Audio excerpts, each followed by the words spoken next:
Hmm. As you can see, we have a really beautiful woodland setting of hostas. And I've told this joke many times back at what was my mom's property, is that I always used to say hosta is for hostile. But you know what? It can be hosta is for hospitable, because that's what this really beautiful area looks like. It's very hospitable. And you missed it off camera. Andre and I were joking around about doing cartwheels. I mean, I think this grass out here just looks so perfect for cartwheels. And I was nervous about doing one, and I asked Andre if he could do one, and I said, hey Andre, didn't you read that part of the job description? And he said that he didn't. So, whatever gods exist up there. Okay, wait. Oh, here's a guy riding by on his bike. I don't want him to see me do it.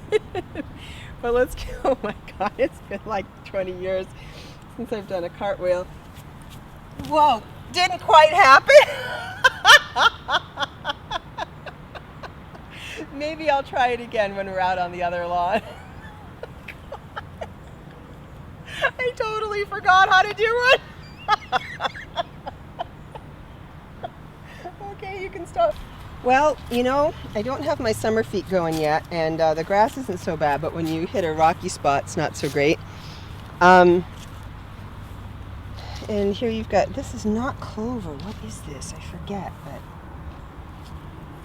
it's not lamb's quarters. I forget. Anyways, yeah, it's actually quite nice because, I don't know, I don't want to get all verklempt or anything like that, but if I was doing this in the States at one of our public places, I probably couldn't. I believe some of the Washington Mall is organic, but a lot of our institutions are not.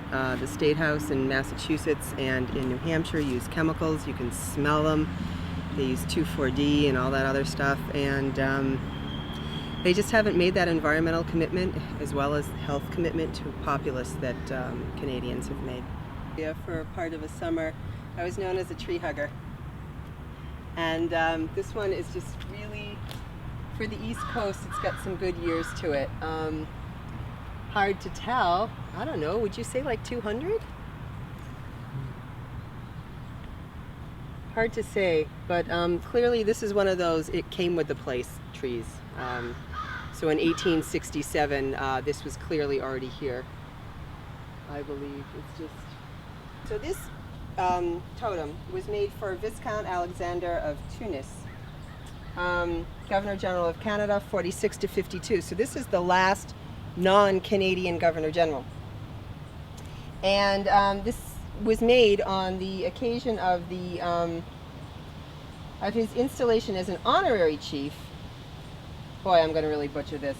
Nakaponkim, by Chief Scow of the Native Brotherhood of Kitsilano Park in Vancouver. So there are quite a few First Nations out in British Columbia, and as you can see, I believe we have like killer whale, not sure, thunderbird, eagle sort of thing. And I'm not going to butcher the interpretation anymore unless I have somebody next to me talking to me about it. But it's quite beautiful. And I believe this is a cedar behind it, which would be sacred to the people out there. Cedar has a really strong smell to it, especially when it's cut and when it's burnt. We were supposed to do a quick walk up the driveway here, but I just decided to look to see whose tree this was. And it's a little interesting story. It's Kofi Annan. It's a sugar maple. It's sort of small. It's got a little bit of almost like a blight going on, and it's next to some decay. It's as if, you know, I thought he was great, Kofi Annan, but it's as if, you know, we're still stuck on a lot of the ways of the world, the old ways of the world, the wars, the famines, the rapes, you know, and it's like we want to be something new, a different way of thinking and being in the world, more peacekeeping, less warrior-like, but it's like we still have to deal with all that sense of war and the old way of dealing with things in the back there. I happened to have been at an event with Kofi Annan once when he first came in as Secretary General of the UN. We were at this event. It was this green event it wasn't Earth Day, it was in September. It was in Toronto.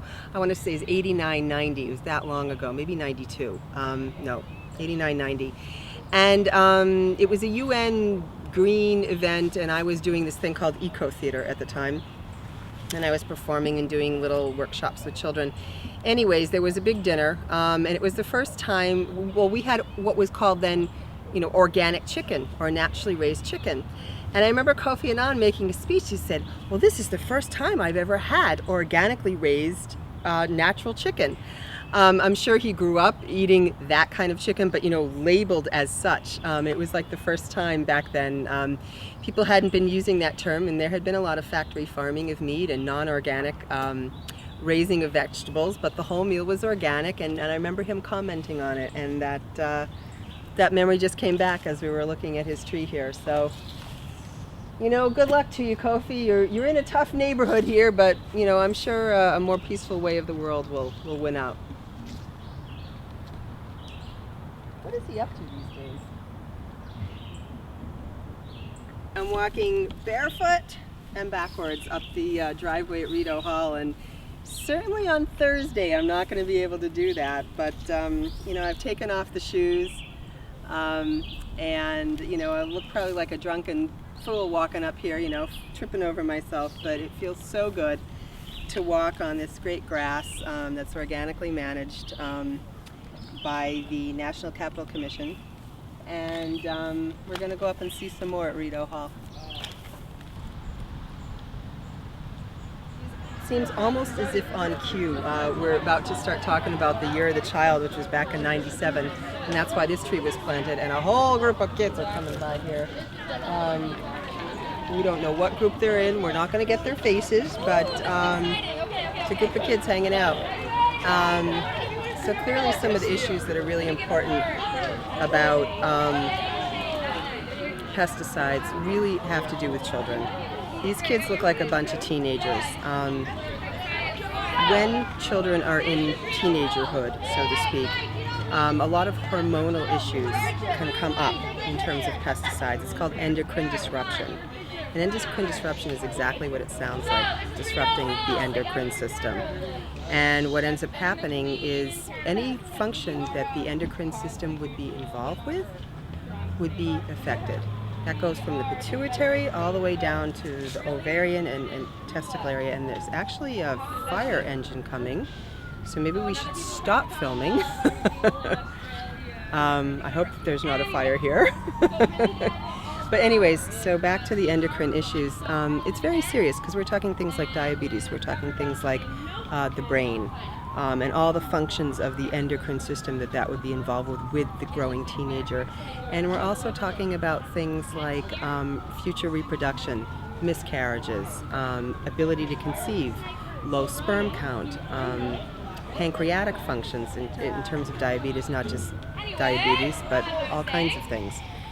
So the hormones are a real gift, and unfortunately my own have been destroyed, including my thyroid from pesticides. And you know, when you have thyroid problems, it leads to obesity. And since pesticides came into my life, I've gained a good 80 pounds.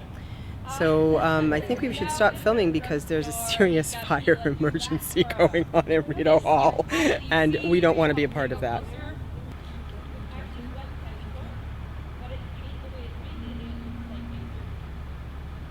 We've interrupted a tour, and we can sort of listen in on the tour. And we just found out that the Duke and Duchess of Cambridge, that's what William and Kate are called, will not be staying here overnight. They'll only be here for about 6 hours. But that's okay. They deserve to have like a sort of extended honeymoon, you know, in my opinion.